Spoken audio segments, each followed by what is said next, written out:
खुदा के खादिमों के साथ बैठा हुआ था और वो मुझसे बात कर रहे थे। कहते इतना मंदी है कनाडा में, घरों के किराए हैं, वो जो घरों की EMIs है वो बढ़ गई हैं। जब मैं बात करके अपने चर्च में आया तो एक वॉलंटियर मुझे टेस्टिमनी दे रहा था कि ईश्वर ने मुझे ब्लेस किया है कि मैंने अपना करोड़ों रुपए का घर लिया। ये दोनों बातें अलग अलग हैं। मैंने कहा एक बंदा बोल रहा है कि मंदी बड़ी जबरदस्त चल रही है, मैं चर्च में आया हूं तो वॉलंटियर कह रहे हैं जी मैंने इतने करोड़ का घर। मैंने कहा जब चर्च से बाहर जाता हूं तो मुझे और तरह की टेस्टिमनीज मिल रही हैं कि मंदी बड़ी है जी, दुखी बड़े हैं जी लोग।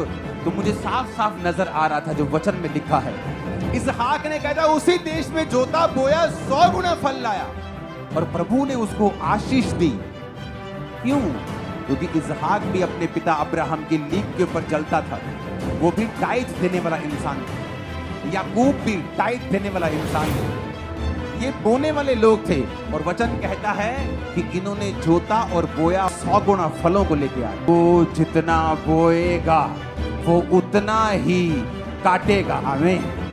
मंदी, महामारी, युद्ध, ये सारे अकाल के ही प्रतिरूप हैं। ये आते हैं कुछ कुछ साल के बाद।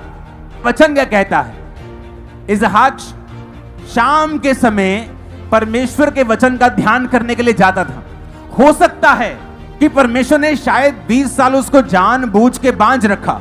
शक हो रहा है क्या ये पत्नी परमेश्वर की ओर से है? तो रिबिका है तो परमेश्वर की ओर से है, लेकिन बच्चा क्यों नहीं हो रहा? हो सकता है परमेश्वर ने बच्चे को रोका हो क्योंकि आने वाले समय में अकाल पड़ने वाला था।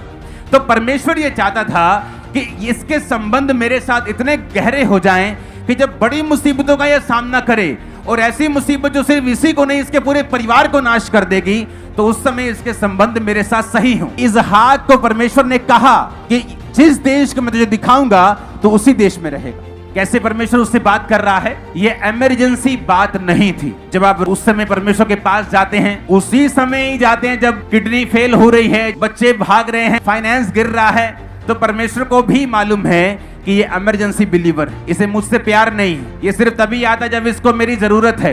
आपका दोस्त कई बार ऊंची पोजीशन पे, आपने कभी उसे याद नहीं किया और सडनली आपको जरूरत पड़ गई तो कहता नहीं यार तू मेरा पुराना दोस्त है, और आप फिर काम करवाने के बाद उसको 2-4 साल फिर भूल जाएं और फिर आपको मुसीबत पड़े, आप फिर MLA को उस दोस्त को फोन करें। वो समझ आता है कि तू आदमी सही नहीं है, तो मुझको तभी याद करता है जब तुझे मेरी जरूरत होती है। उससे क्या होता है? आप उस लेवल पर, उस पोजीशन पर नहीं आते कि आप परमेश्वर की बात को सुन सकें। लेकिन अगर अब संबंध कायम नहीं होंगे तो फ्यूचर में एक अकाल जो सबके पड़ता है, धर्मी के भी पड़ता है और पापी के भी पड़ता है।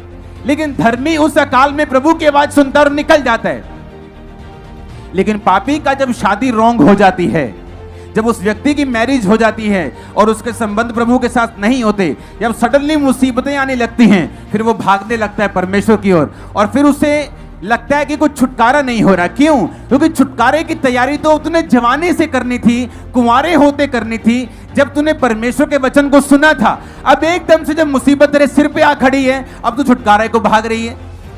आज एक क्रिश्चियन है जो अपने संबंधों को कायम कर रहा है, वचन सुन रहा है, यूथ बैठा है, अपनी रिलेशनशिप को त्याग रहा है, बॉयफ्रेंड गर्लफ्रेंड के चक्कर खत्म कर रहा है, प्रार्थना शुरू कर दी, एक है लेकिन सुन तो रहा है, लेकिन अभी भी उसी चक्कर में फंसा हुआ है। टाइम आएगा क्योंकि अकाल आएगा, ये वचन कहता है।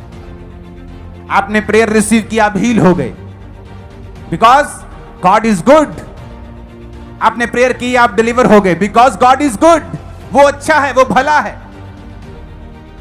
लेकिन क्या आपने पर्सनल रिलेशन परमेश्वर के साथ बिल्ड किया? No, because famine is coming. वो आ रहा है अकाल, और वो किसी को छोड़ेगा नहीं। वो धर्मी पर भी आएगा, पापी पर भी आएगा।